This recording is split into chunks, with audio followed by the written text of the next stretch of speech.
ఎట్లా అంటారో నేర్చుకున్నాం.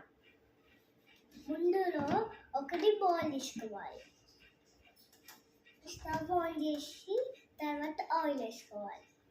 ఆయిల్ వేసుకున్నాక ఆనియన్స్ అన్నీ కట్ చేసుకొని వేయాలి. చికెన్ కడుక్కొని బౌల్ తీసుకొని చికెన్ కడుక్కొని పసుపు వేసి అట్లనే కారం వేయాలి, ఉప్పు వేయాలి దాంట్లో. అట్లనే మనము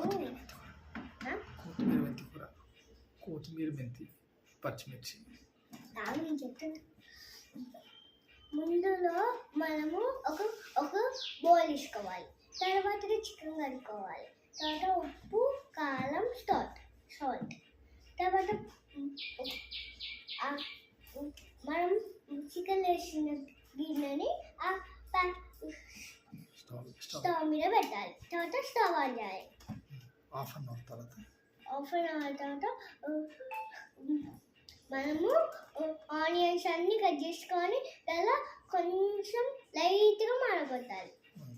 తర్వాత మనం కడిగిన చికెన్ని కూర వేసుకోవాలి. తర్వాత అల్లము ఉప్పు కారం వేసుకోవాలి, పసుపు అట్లనే ఉప్పు కూడా వేయాలి.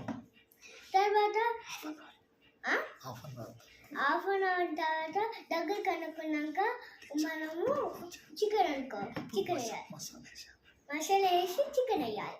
తర్వాత ఇంకా దగ్గరికి అయినాక ఇట్లా మొత్తం మిక్సింగ్ చేసినాక మనము వేసుకున్నట్టే.